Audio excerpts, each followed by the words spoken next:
Okay. There is no audio. There is audio. Okay, we're testing in production. I was testing a way so that Jared and I could keep talking while the countdown is there with music. So I have a button that mutes us to the stream, and when I switched all, I forgot to hit the button to unmute us from the stream. So as I was saying, let's reboot. Oh, Jared, you look like Hulk. What the hell were you testing? I was testing the fact that I've been on call this week and I Hulk smash. It's Friday. Actually, I got, knock on wood, it's actually been a really, really solid week. I've got to compliment all my teammates on my team. They've done a really good job. We've actually tightened up our monitoring systems. We used to have a whole bunch of monitors that would just blow up on us, and we would spend half our day just validating false positives. Oh, and monitors. Okay. No, I for a second there was thinking, why the hell do you care about if a monitor is busted? Just replace the monitor. No, this is system monitors, not like an audio monitor. I get that now. I just Yes. It's been a long week for me. It's been a long week, I think, for everybody. I don't know. I look everywhere, and a lot of folks. I will say, I feel for our compatriots over on the Windows team. They had a lot of their stuff kind of taken away from them. What do you mean taken away from them? With the leak of the Windows 11 build that got out. Oh yeah. So they locked down everything. But that's one thing. I don't know. We're not, because we're blue badges. We're not allowed to speculate or give out any information. Nope. I'm not going to say anything about the product itself because I haven't seen it. Yeah. And Buckeye Guy J Flow's right. Redacted. Yeah, it's redacted. I'm upset that I'm upset for them that leaked out. That's all I'm going to say. Yes. So whoever leaked it out, needs to have a serious talking to. If it was an accident, that's one thing. If it's somebody that shared it, then that's a different thing. Exactly. So, what did it? Buckeye J Flow saying not it. Fuel Snobble, there's a problem with the title. Oh, this is the main show. Oh, I'm sorry. I screwed that up. Okay, I'll go in and edit it. I'll make sure Joey and Rick know you said that, by the way, Fuel. Yep. We will tell them. And in the first minute of the show, they will notice that we too have some testing and production issues with audio. Yes. It's not just their little strung together show that they run on the Fortnite. Don't say that, man. Last week was oh my goodness, yes. Well, I suffered through another week of crashes. I did not watch it last week because I was at the very last minute. I was asked to go on LO World. Yep. And they asked me again this morning. They said, "Hey, the last week was really cool. We'd like you to be on LO World again." And I went, every 2 weeks I am doing my own show, so I can't. So Anthony is going to be jumping in to replace me on LO World at 1:30 Eastern. Excellent. But they do have a full dry run, like a production meeting and a full dry run just before the show. Yep. So and probably on there. Anthony's going to do a great job. I know he is. This is the one thing. I mean, the group of friends that we have, we've got some very professional. I mean, I will say it. Last week, I was kicking myself for having the problems that we had. And it's nice when you have good friends. I mean, even Joey was like, "Hey, stuff happens. I totally understand." It still upsets me because I am a professional, and I want to do this. A professional forever. What? We're not quite sure yet, but I still have been asked what I want to do when I grow up, and I still don't know. And I'm already 49, so. My boss asked me that. He says, "Okay, you have to start thinking about that because we have to have our career discussion coming up." And I'm like, What do you mean by my career discussion? What's going on here? I'm on the tail end of my career. I enjoy, like, I started out in the business, and at one point I wanted to be in the, like, I was the director of all IT for a multinational covering all of Canada and Northeast US and parts of Scotland, Edinburgh. Mm-hmm. And then I was telling them that I wanted to go elsewhere because I was tired of, as a director, I wasn't actually dealing with technology. I was dealing with policies. I was dealing with budgets. I was dealing with, like, and I didn't like it. That's not why I got into business. Yeah, I'm laughing and nodding with you because that's what happened to me when I was a manager at Microsoft. I left Microsoft. I was director of IT of the radiology practice. And I got sick and tired of dealing with HR, dealing with finance, dealing with compliance, dealing with all the other things and not doing technology. Yeah. So I told them I was leaving. So they said, well, we'll make you the VP for IT, for information systems. And I went, okay, is my job going to change? And I went, well, not really. But you're now going to have, it's not the title and the money that's the problem right now. It's the fact that I get up every morning and I go, I have to go to work again. It totally is that. And the thing that, I'll say this, don't get me wrong, I loved my CIO. He and I worked well together. The problem was the CIO got to be totally technical dev all day long, and I did all the administrative work. And I'm like, dude, something's got to change here. And he's like, well, what? And I'm like, what's going to change is I'm leaving. I'm sorry. Bye-bye. Yeah. I came back to Microsoft as an individual contributor. I've had opportunities to become managers again. Nope. I stayed an individual contributor because I want to play with the technology. Yeah, and that's why when Rick kind of mentions that we have to have our career discussion, it's going to be a very short career discussion. I love what I do, and I want to stay individual contributor where I am. If you want me to lead a specific part of the team or specific projects in the new year, then I'm all good for that. But I'm not planning on being a PM in the product group. That's just not me. Yeah. I like to create content, doing what we're doing now, connecting with the audience, hearing from them what they think of our problems and our products, and bring them back. And like the advocate world is for me is where I belong. Plus, it's a great place for my big mouth. I totally hear you there. That's why I kind of look at you guys over there in the advocate teams, and I'm like, God, it'd be nice to be an advocate, especially when I'm on call this week.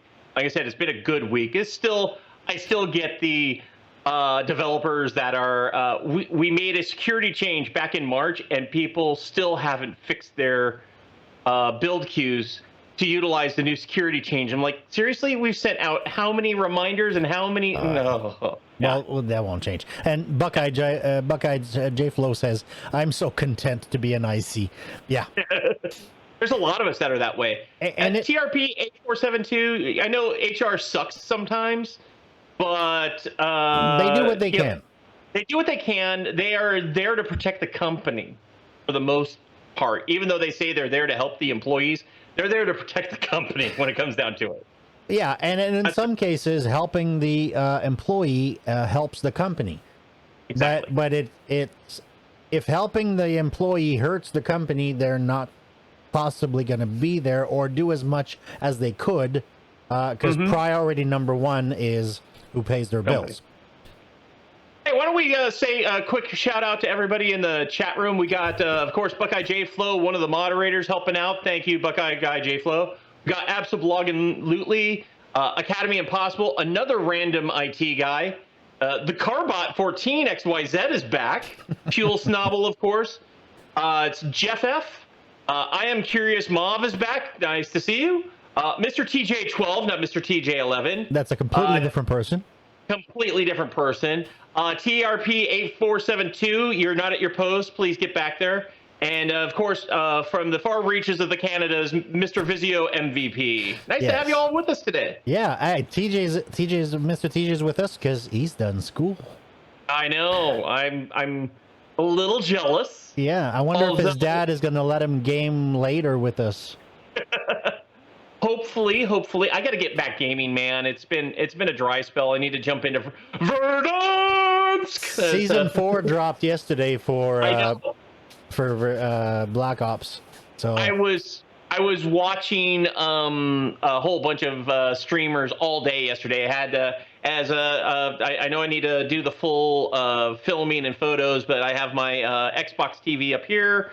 I had on streamers all day long, primarily Tim the Tatman. I don't know why I've really kind of latched onto Tim the Tatman as a. He's good. He's good. I like also on, but he's not on Twitch. He's on Facebook. What's it called? Stone Mountain. Mm-hmm. He's pretty good. Yeah. Yep. So speaking of last week. Yes. You had some issues, did you? I had some issues. And? I blue screen. Again? Twice. Didn't you do that when we had our show where you disappeared for like 5 minutes? Yeah, we blue screen. I've been... So I finally decided to do something about it. Fully. Okay, so tell us about it. So every time I crashed, I double-checked the system logs, and yes, there was a crash dump. Both a full-size one, but also mini dumps. Okay. One of the things I have to do as a part of my job as a site reliability engineer is look at crash dumps. Really? Yeah. Shocking. Shocking. So how'd you fix it? So I haven't fixed it 100% yet. Okay. But I've at least root caused it. All and right. let's jump over to my screen here. I'll show you what I've done. I've used a application called WinDbg. Yeah, which is free and we can all get it. Yep. I actually found out there is a version in the Windows Store, in the Microsoft Store. Are you serious? Yes. That's what this is. This is WinDbg. It's called WinDbg Preview. And I'll put the name in the chat room. I wish I had the link to it. I'm sorry I didn't have that ready. And I put the file in, and it does a base analysis. Yep. And then it gives you this thing for to analyze this. Use analyze-v, bang analyze-v, which I did. Okay. And here's the bug check analysis.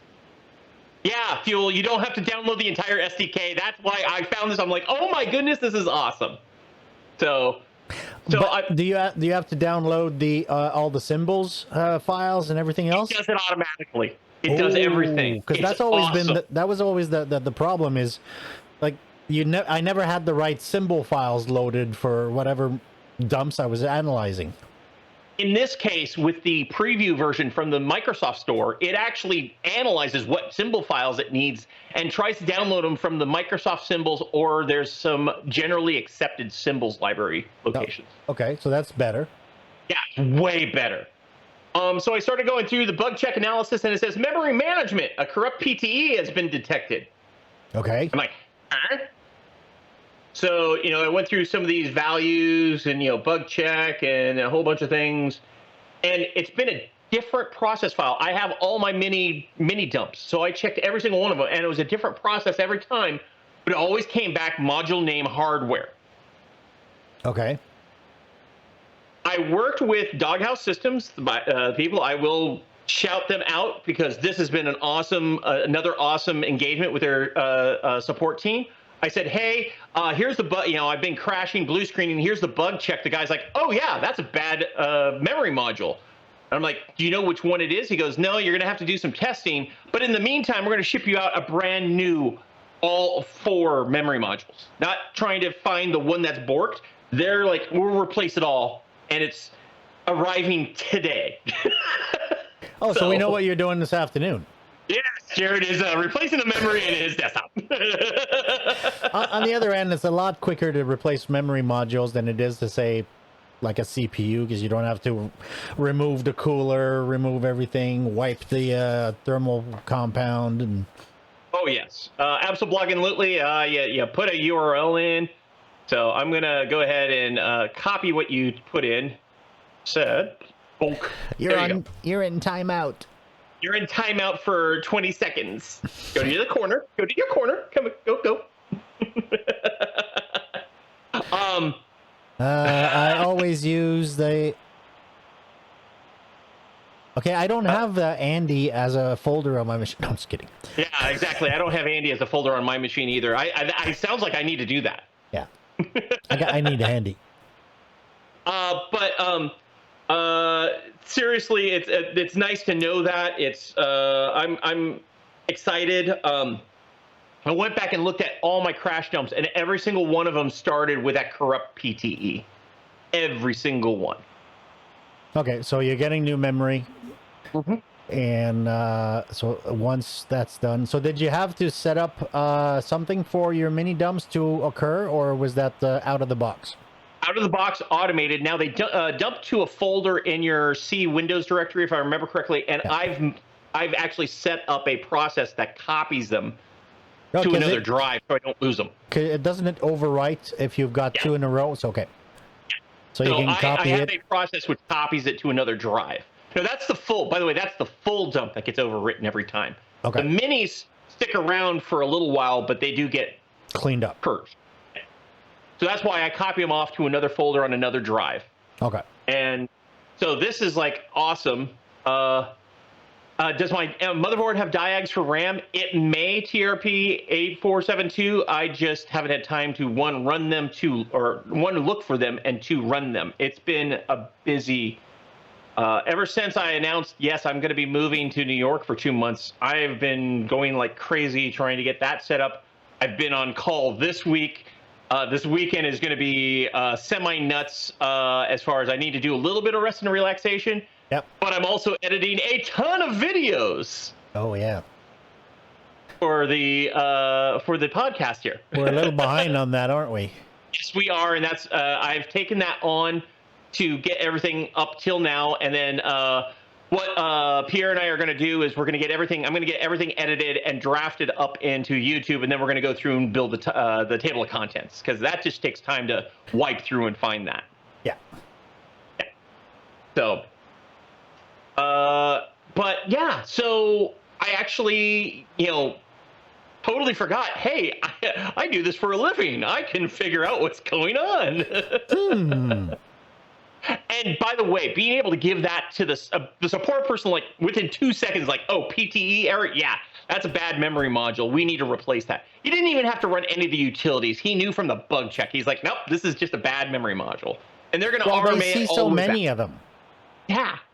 Yeah. And it's nice that they sent you a whole kit, and so you're just going to replace it, put the old kit into the box, and ship it back to them.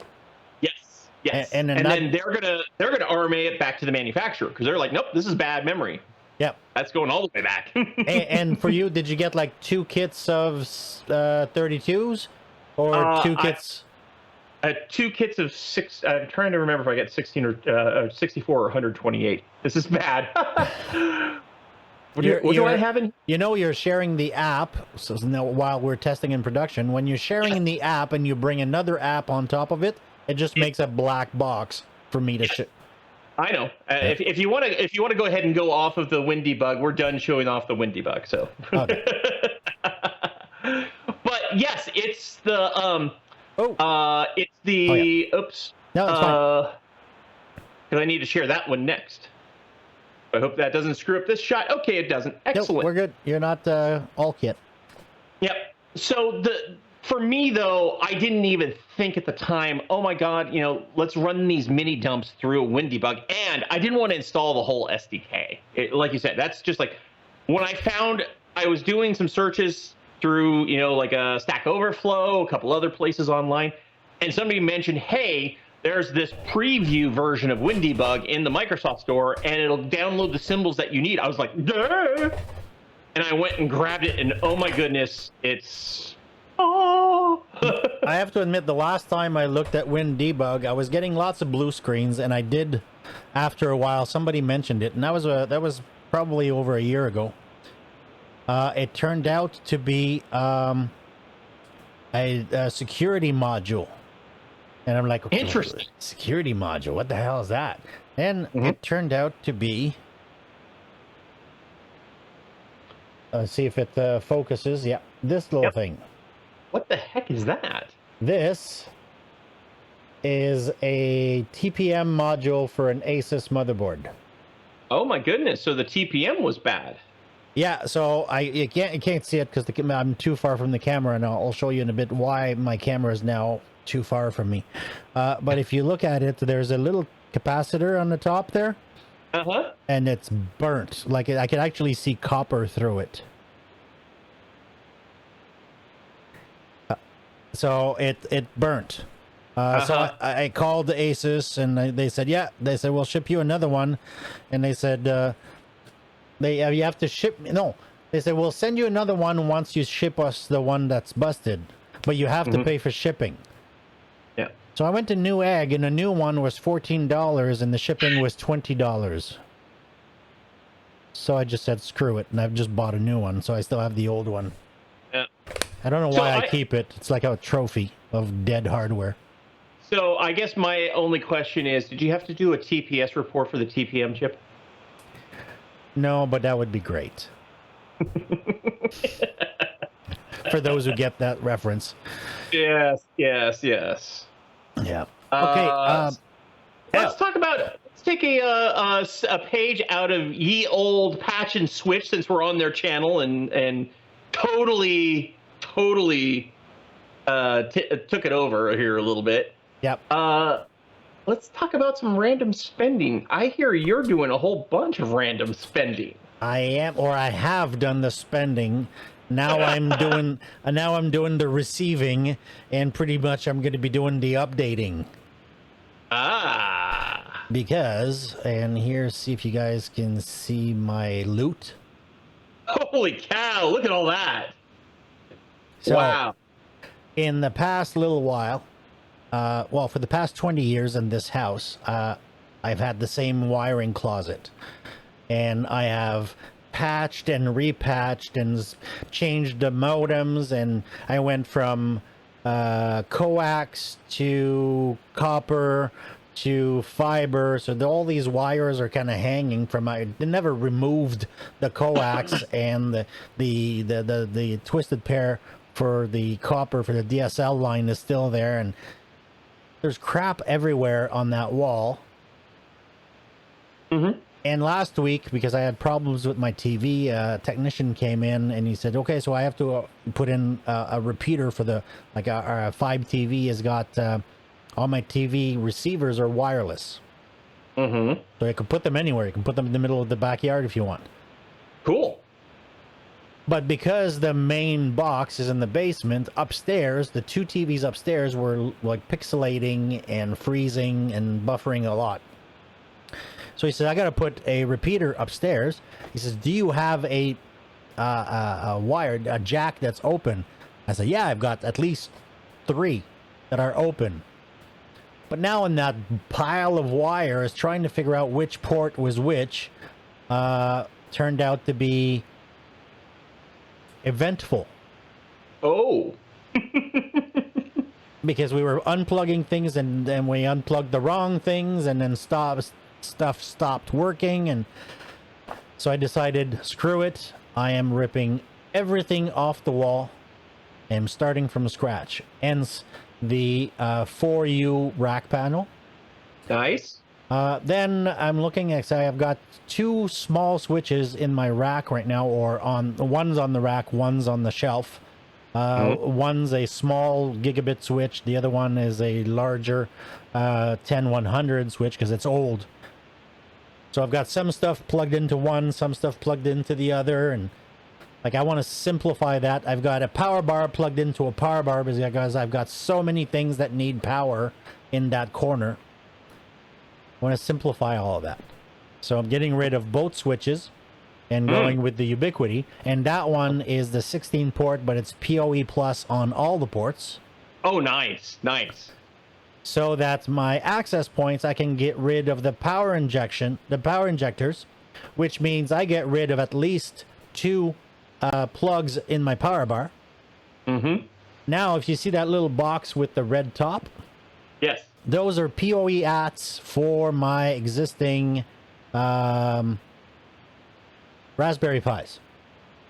Oh, wow. So I'm converting my Raspberry Pis to PoE. So I don't have to worry about that micro USB cable with a USB charger plugged in. So I'm getting rid of 2 more plugs in my power bar. Oh, that's great. Because it's going to be powered off of my switch. That's awesome. I am replacing my Sonic wall. Back there. Is it Dell? Dell Sonic wall? I think so. It's a Z105. Mm-hmm. And I'm replacing that with the Ubiquiti Edge Router X FPS that's there. So this is going to be my it's like a security gateway, but it's the commercial version of it. Okay. But it doesn't integrate with the UI for the Unified Network Controller. So I have to manage that separately, but still no problem. The nice thing with it is it does have hardware offloading for the processing, so I can get better throughput than the other one. So I have got that.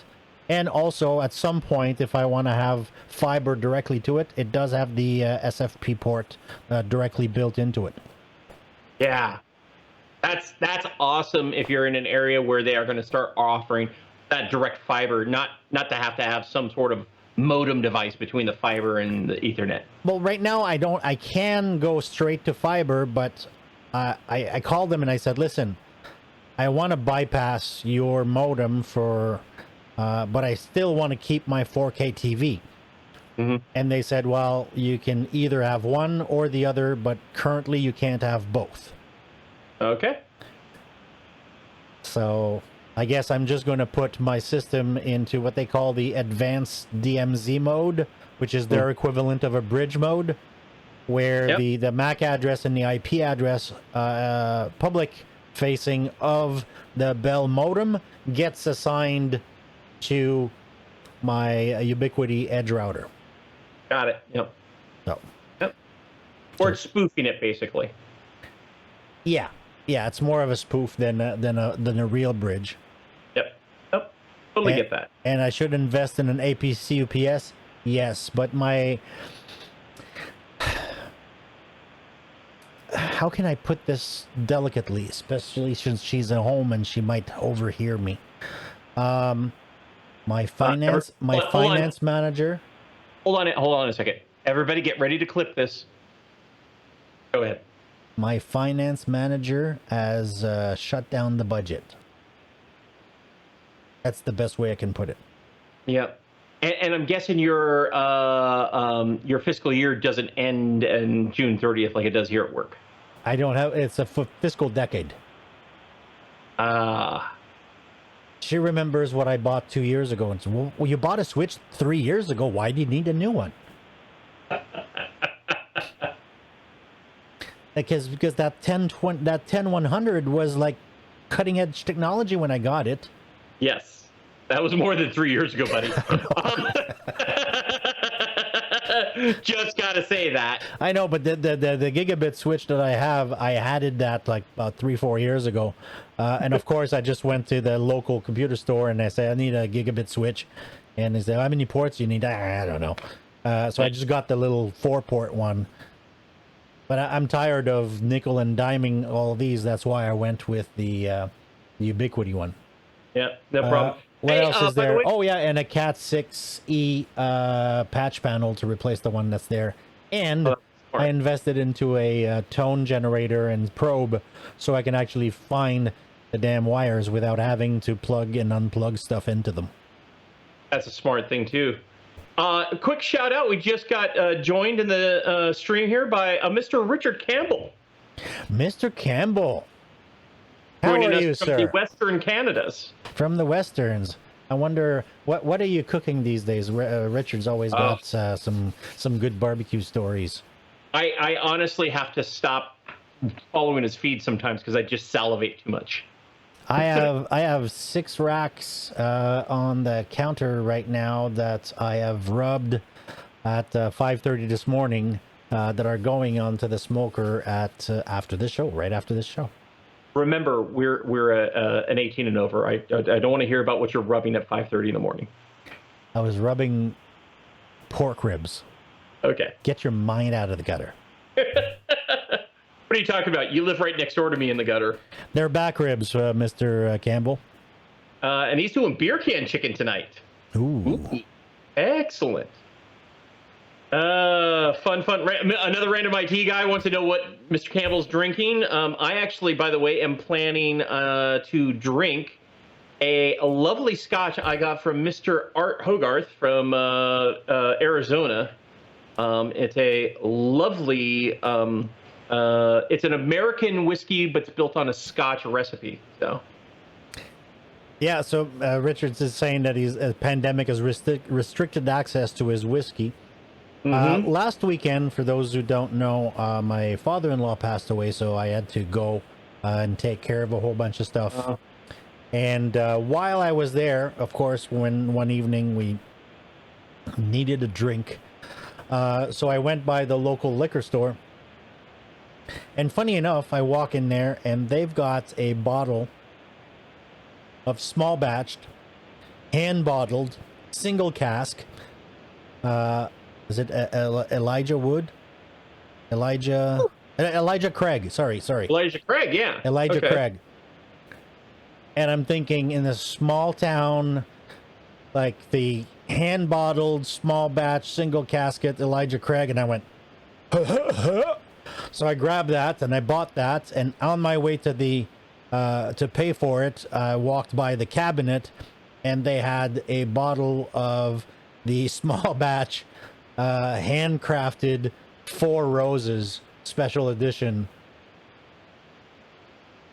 and I'm like, I can't find those anywhere in Ottawa in big liquor stores, and here I am in like.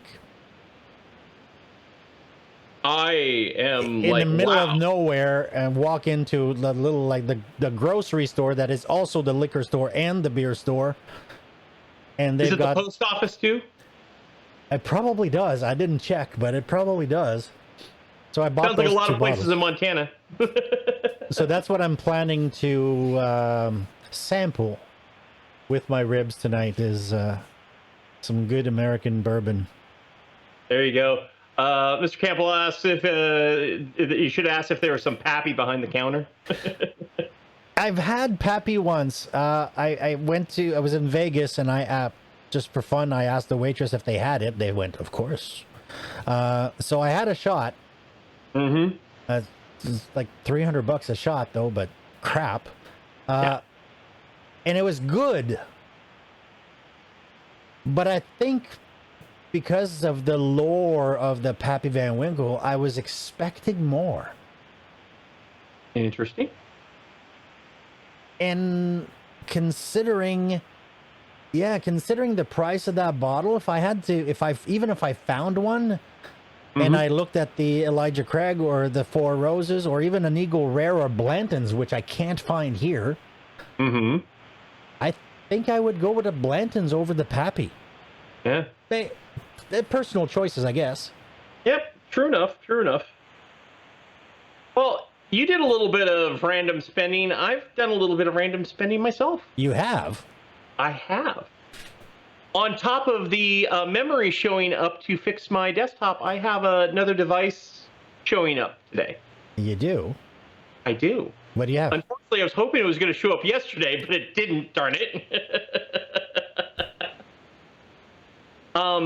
Like Mr. Buckeye Guy J-Flow, I ordered a Dream Machine for my New York office when I get there. Ooh, that Dream Machine. I was looking at the Dream Machine instead of the Switch, but it only has 4 ports on the back. Yeah, which is going to be perfect for my remote office, to be honest. I am leasing some office space. It's like a cohab office space thing. Speaking of which, I got to read through the contract today. I've been so busy, I haven't had a chance to read through the contract. The guy was the gentleman who I was talking with has been awesome. His assistant's been great. I'm really excited. It'll give me a place to like get away from family. I hate to say it that way, but I need a workspace that's away from family. Yeah. And so this is how I'm going to do that. Yeah. It'll also give me a place I can podcast from because I'll have a private office. I'm actually getting one of the private offices, not one of the public space offices. Sorry, I just took a look at the chat and Fuel Snavel saying, "Is this a tech stream or a food stream?" Yes. It's a whiskey stream. It's a tech stream. It's a you name it, we'll cover it kind of stream because we're going to test in production, folks. Yes. But yes, I'm looking forward to playing with that Dream Machine. I'm looking forward to getting that set up. One of the cool things is I'll set it up as for my private network because they offer all the they provide internet networking, and it's gigabit fiber from what I understand. Oh, that's so good. I'll have good fiber connectivity there, but I'm going to have work machines. I'm going to have my personal work machines. I'm going to have a whole bunch of stuff that I they're nice enough people, but I need a private network. So I'm going to put the Dream Machine on. I'm going to operate my own network behind there. Yep. And the other thing I'm doing as a part of this, I'm also setting up my gateway here at the house. I'm going to set that up with a L2TP VPN. Yeah, so you come back home to internet connection always comes back home. Yep, and I'm going to keep my gigabit up here at the house, and that's I'll be able to use that if instead of I use one of those third-party VPN systems, I'll 95% of the time use the connection back to my house, and then I'll use that one that I pay for if I need to take a look at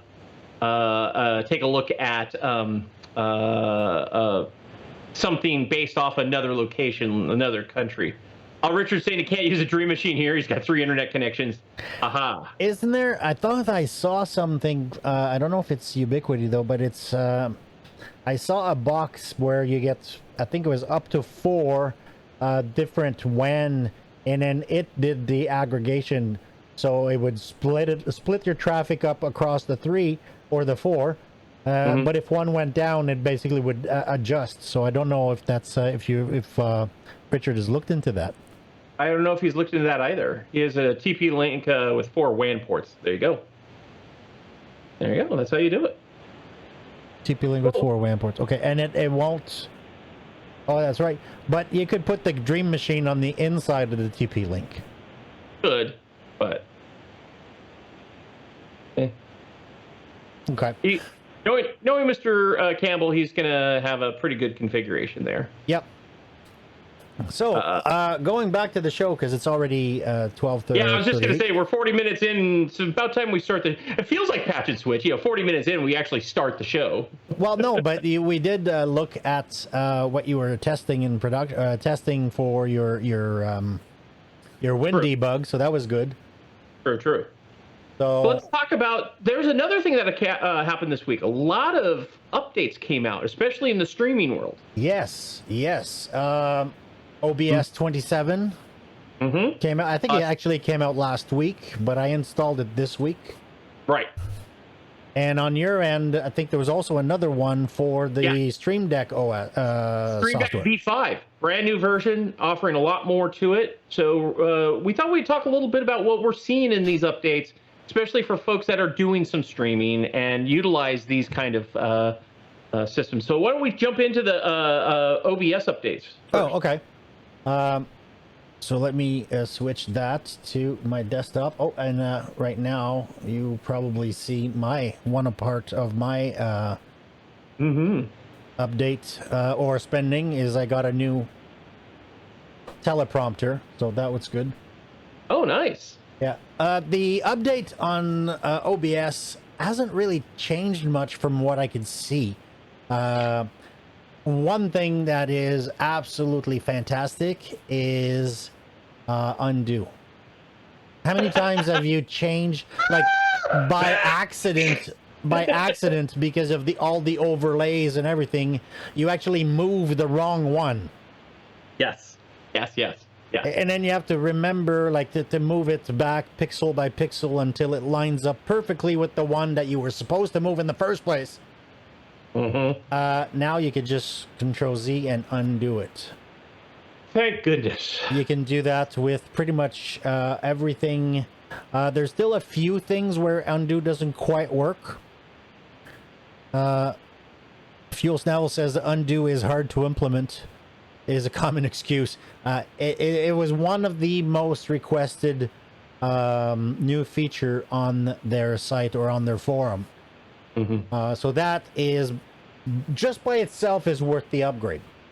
Another piece that was upgraded is the opportunity, and I have not set that up so I can't test it, is each component in a scene, so each source is in a scene, can have its own transition. So you could have a slide transition of, let's say, yeah, I don't want to test it right now because if I screw up this, then Joey will just laugh at me. He's gonna laugh at us anyways. Yeah. We just laugh at him when we jump into Verdansk. Verdansk. Yeah, because, well, no, it depends. It depends if Mr. Claus is there, because then it's a battle for last. But yeah, so you can have transition on a screen on each source. So you could have like a slide transition of your face camera inside of your game, or you could actually slide out or fade out your main. So you can pick and choose all of those. There are different type of stinger transition where actually both scenes are live at the same time, and it just wipes across both, as opposed to the way stingers used to work is it would keep one scene, do an overlay over top. Once the scene was completely covered, switch the scenes in the background, and then the overlay would move off out of the way. Now you can have them both at the same time. So again, I haven't had time to really explore that part. One part that I did explore, and a little bit, but it's hard to tell because it doesn't change for me, but I want the audience to tell me if this changes, because one of the things that we can now do as part of a filter on our main channel is we can now have noise suppression. We used to have the speaks and the and noise, but now we have NVidia noise removal, which comes from their SDK. It used that you had to install the NVIDIA broadcast full package in order to get that. Now, if you just install the SDK, sorry, you can actually take advantage of it without having to install the whole thing. And NVIDIA broadcast doesn't even have to be running. All you need is that the libraries to be there. So if I pick noise removal, and I'll drop the intensity, let's say, to 80%, and enable it, I want the audience to tell us whether or not, first of all, do you hear noise now? Like, how's the sound? Is that, I know we screwed up at the beginning and we had no sound for the first, of course, 30 seconds, but this is this channel. What are you expecting? I'm expecting the best possible production value on a shoestring budget for $3.80. Exactly. Yeah. So if I turn on the noise suppression, so now I'm being suppressed. Help! Help! I'm being suppressed. Okay. I think in the movie it said I'm being oppressed.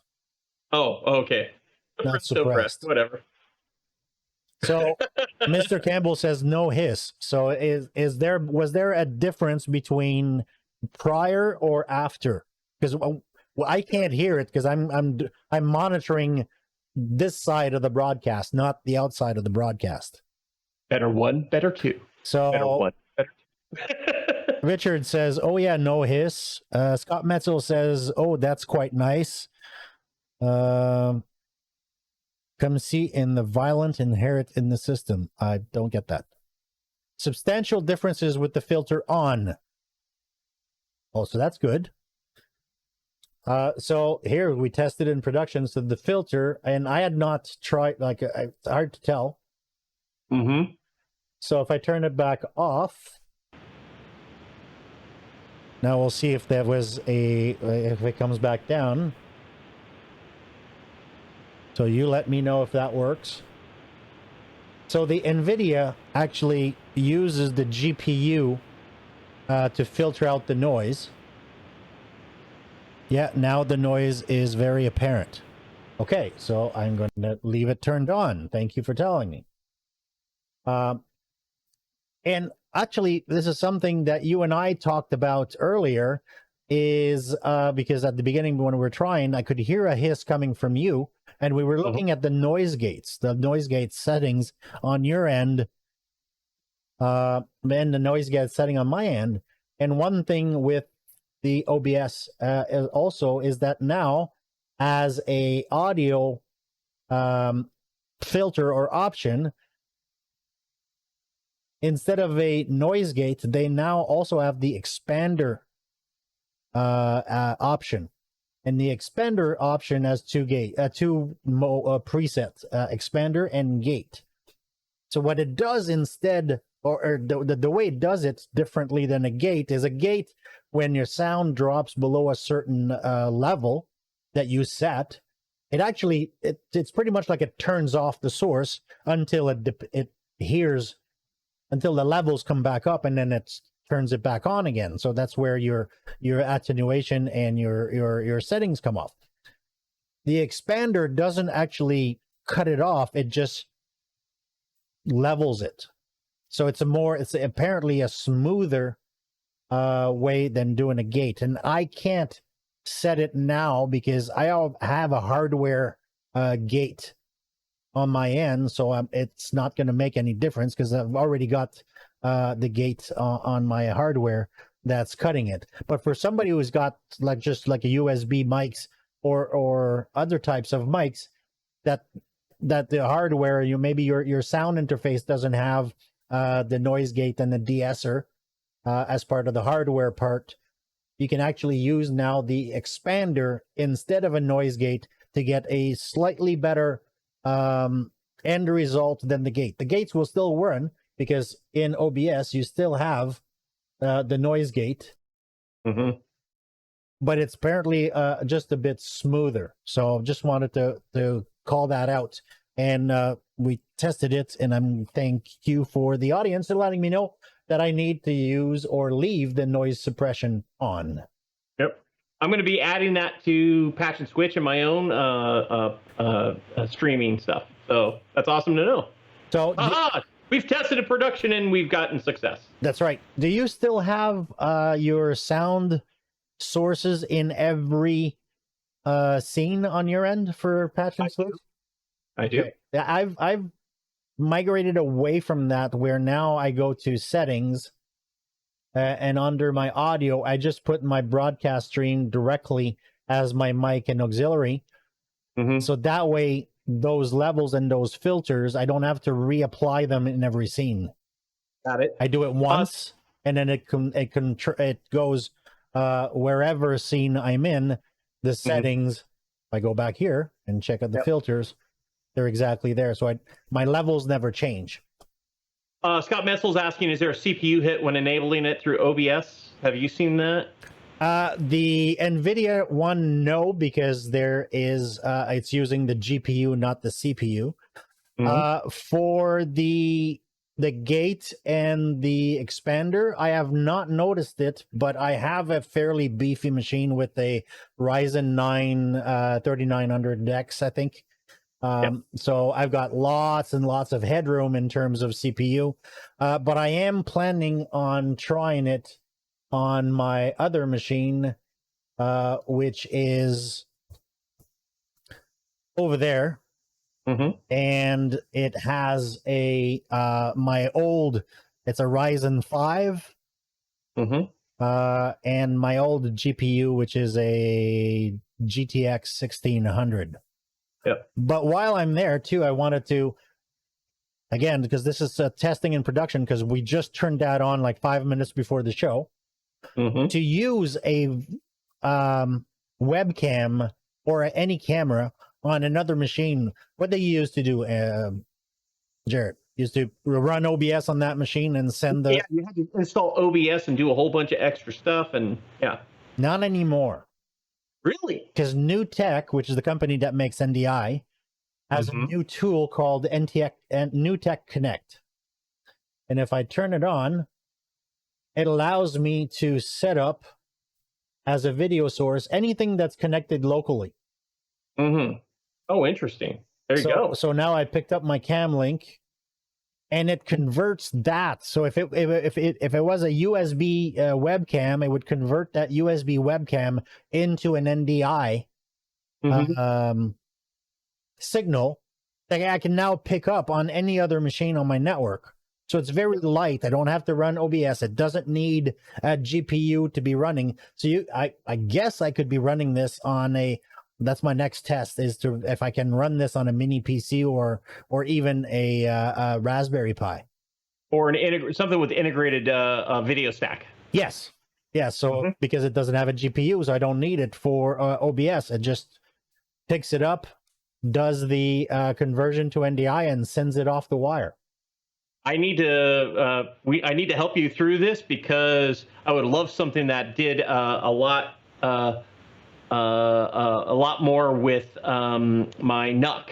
If I could run my video off my big desktop, but get it into my NUC and have it not impact the NUC as bad as running video into it.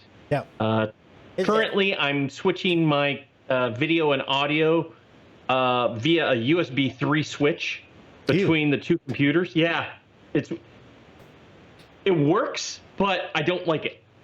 Yeah. So yeah, see, I'm not technically voxing, so that's interesting. I am using a gate. I'm using the gate on my Go XLR. That's interesting, Richard. Thanks for letting us know. So Richard says that your voxing suppresses you can hear a hiss when he talks a bit. Interesting.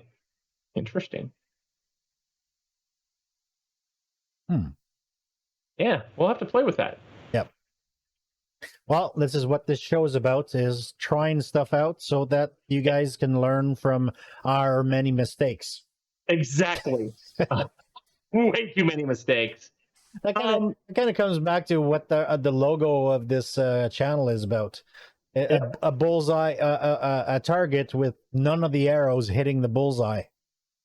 So I'm actually, one of the things I plan to do, by the way, is come up with new assets based off our current assets, but update them with our logo and such, so that we can have them on the show. Yeah. Your updates. You wanted to talk about your updates. The StreamDeck. Yes. Yeah. So StreamDeck actually sent out an update. I believe it was late last week. I didn't install it till this week because I didn't want to mess up anything. We're on version 5 now of the StreamDeck software, and they've added a couple of new additions of being able to set up more actions on the StreamDeck itself. We can even set up brightness. The system connections, we can do a little bit more as well. We can have it when the type of pre-composed text, so that you can actually have, for example, a pre-built tweet if you wanted to, or have it pre-built so then you can just open any app and it'll drop the same text every time in. Oh, okay. But one of the biggest changes actually is media. Okay. That comes. They've gotten into the media game, and so and they, of course, pops a new window. So I will have to switch the windows. That's what happens when you share a window instead of sharing a screen. Yeah, it's because I got way too much going on my screen to share the whole screen. That's why I've got 6 monitors. Exactly. They have a new store. We'll use the air quotes here. The store. Why, are they selling something?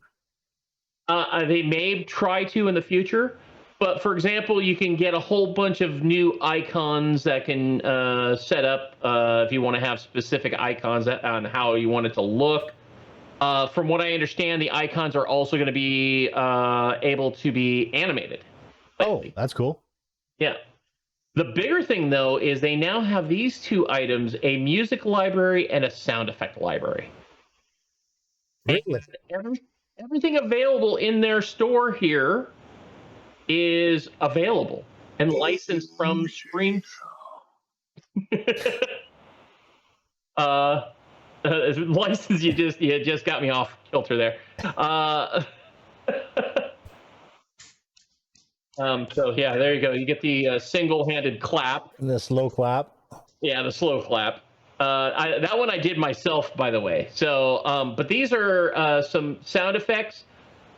From what I am gathering, and I'm still trying to figure out their licensing. If I believe this is available for streaming purposes, and you can download them and then add them as soundboard. You can create basically soundboards on your device and turn it into a soundboard, if you will. Yeah.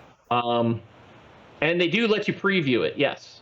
They have a whole bunch. You can even they have a whole bunch of different categories. We can say, hey, boats. Let's see all the boats. Ship horn into the distance. Ship horns. Oh, very cool. Let's get a casino. Here's a whole bunch of things. I'm just wondering if I'm sending my desktop audio to you. I'm going to block it, everybody. Hold on a second. Let me just set up my routing so that system goes to chat. There it is. Okay, so we have, for example, cash income bonus. Okay. I don't know if that came through, so we'll see here. It came through for me. All right, then it should have gone out for everybody. And then we have, like ship horns.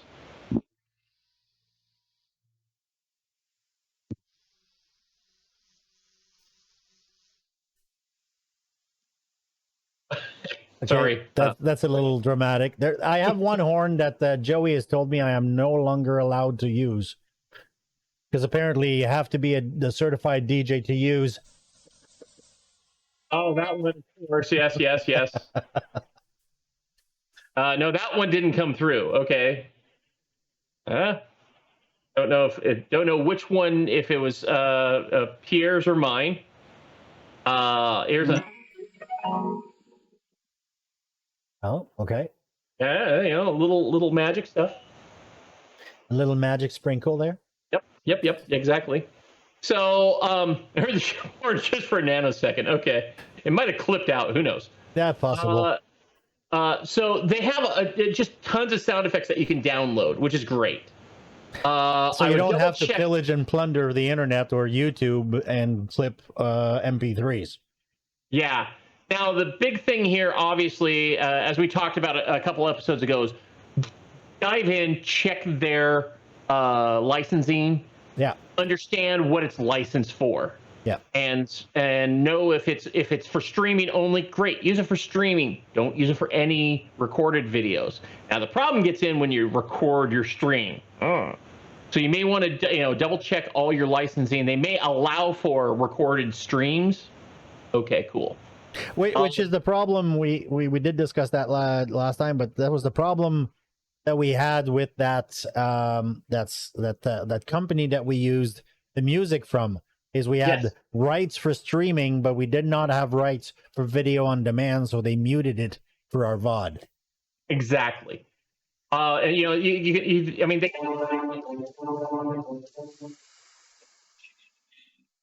Very dramatic. For our outro music, but I mean, they have music, they have a whole bunch of different possibilities, and it's just super helpful because as streamers, you're trying to gather what you can for assets, and sometimes understanding, like I said, you have one place to look. Go take a look at their licensing, and their licensing may allow for no cost up to certain sizes. Yeah. Great.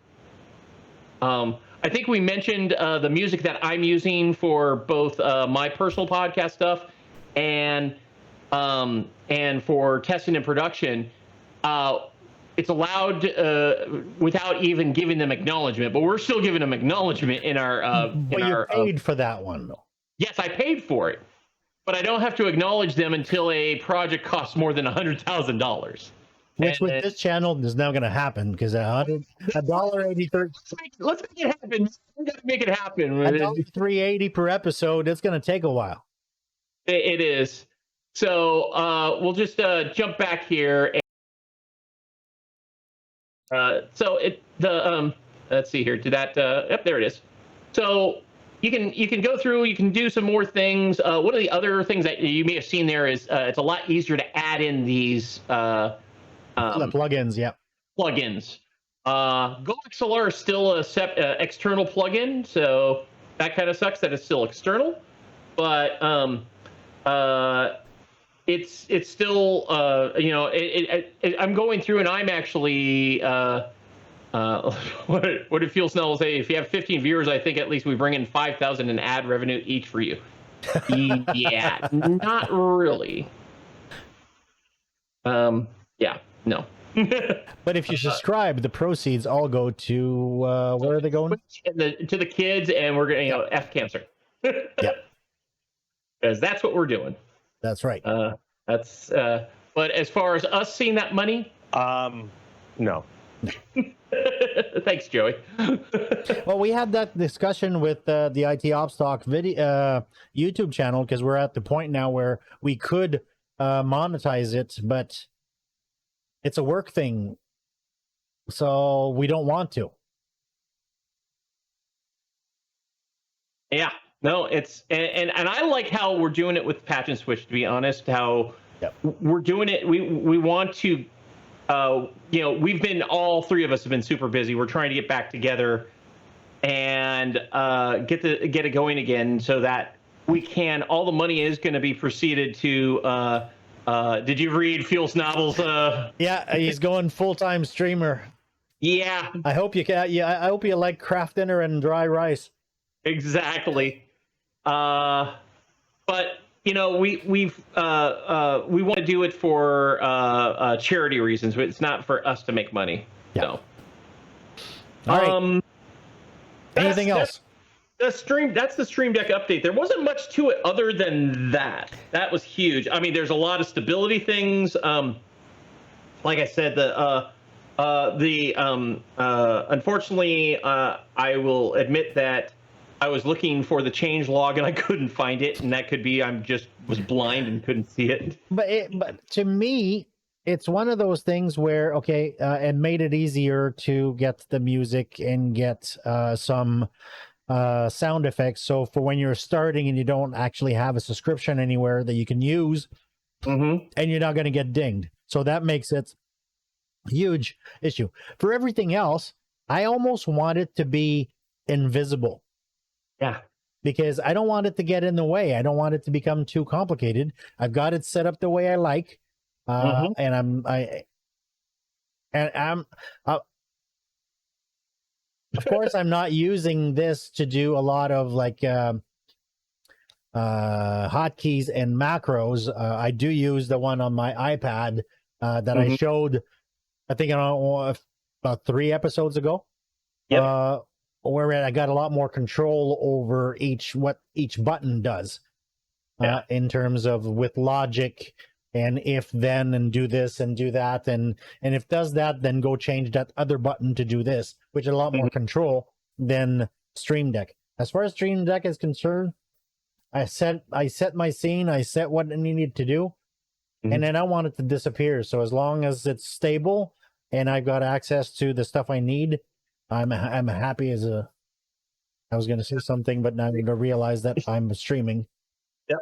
No, and that's true. I've got two. I've got a mini StreamDeck and the regular size StreamDeck, and I've gotten really into having programmed buttons that even shuts off the mics, turns on music channels, so that it's all automated. I don't have to sit here and push a whole bunch of buttons. And I've gotten into that multi actions. I've got an end of day button on mine. I've got one as well. It's on my mini. It's the sleep button. Yeah, no, mine's an end of day. It turns off all my lights in my office. It actually unplugs all my monitors, and puts my Go XLR to sleep. Yep. And then shuts down or puts my machine into hibernate or sleep mode. Yep. So at the end of the day, I hit that button and I walk away, and everything shuts down. Exactly. Nope. I totally understand. I've been trying to set up some automation myself on shutting off. I can't do my lights because they're Bluetooth. with a special app, and the app is not available on Windows. No, but you could probably do it with if this and that with No, I webhooks. can't because it's Bluetooth. Oh, oh God! Well, you need to upgrade. No. These are production lights. I don't mind going into the app and shutting it on and turning it off there. Actually, the ones I have above my desk are also studio lights that are not Bluetooth or Wi-Fi. There is the controller that's RF. But I plugged them into a smart plug. Yeah. There we go. And so I turn off the smart plug and turn on and off the smart plug, which turns them on and off. We are over time, buddy. We are over time. Why don't we say a big shout out to everybody in the chat channel? We have Buckeye Guy J-Flow. Thanks for stopping by. I know you were having some lunch. Thanks for stopping in. Scott Metzel, the VIP from Patch and Switch. Thank you for showing up, my friend.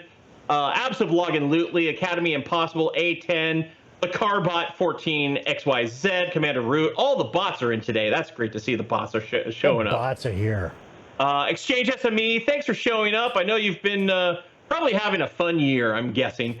Fuel Snobble, Jeff F, I Am Curious Mav, Mr. Mosby, nice to have you along. Yeah. Richard Campbell, always good to see you. Mr. TJ12, he says he's back. All right, I think it's actually Mr. TJ11 faking as Mr. TJ12, but that's just... I don't know, they're two different people. TRP A472, get back to your post. Thank you for showing up, though. Totally good to see you. And Vizio MVP, thank you so much for stopping in. I know... and good luck on that second shot. I'm getting my appointment next week as well. Yes, congratulations. Before everybody showed up, Vizio MVP was talking about he's got his appointment for his second shot. Awesome. Way to go. If you haven't gotten vaccinated, go get vaccinated. Yes, happy Juneteenth, the first of very many. And thank you so much for showing up, everybody. We really appreciate you coming out and hanging out with us on a Friday. Yep. In 2 weeks, I'm going to be doing something special with our testing and production. On the road? I'm going to test my backup rig. Yes. Oh, that's going to be cool. Because I'm going to have the desktop packed up for the trip. Oh, I should figure out a way to set up a mobile rig and do it from my deck by the pool. Yep, I'm going to be doing it. I have a great little Lenovo laptop that basically is my decommissioned privileged access workstation, and it's an i7 with a separate backup rig. Yeah, exactly. A backup rig? We need several backup bricks. No, it's got its an actual video card. It's not integrated video, and it's got 24 gigs of RAM. So it's a pretty hopping little machine. So I'm actually going to try and host the show with that machine and see how it goes. That's right, because you are hosting next time, so you're going to be hosting from the road. So that means that I have to be ready to jump in should something happen. So my plan is to host the show and then leave like right after the show. So I want to be all packed and in the car, and the last thing I do is put the laptops in the bags and head out the door. And one of those days we're going to have to do a stream where we're both mobile on our phones driving around the country with the phone as a camera in the car when we're having the conversation. Actually, while I'm in New York, we might be able to do that. And the only thing is my mom might be with me as we're taking a road trip. So you'll host and I can connect. Maybe your mom can drive. No. and Mr. Campbell says he's got to crash the show one of these days. Actually, we did discuss having guests that do streaming and do podcasting so that they can give us their side of the story, not just ours. So, Mr. Campbell, we'd love to have you. I've already talked with a couple of folks. Mr. Campbell would be great to add to that list. I was thinking of talking with Johnny Chips with a Z. Could even get Brad Sams, who's got to do like 4 different ones, and how he has to handle every different one, including a daily. So the dailies must be hard. Like I know that the folks that are doing the Hello World do like a daily show. Yeah, it's a lot. Yeah. Okay, J-Flow, Mom, the audio lady. For the win. Just for that, J-Flow, I will pick up whatever Bellevue Brewing beer you'd like and deliver it personally as I drive through Columbus. All right, ladies and gentlemen, we are done for today. Let's get out of here. Okay, you have a good weekend, guys. You take care, everybody. Bye-bye. Bye-bye.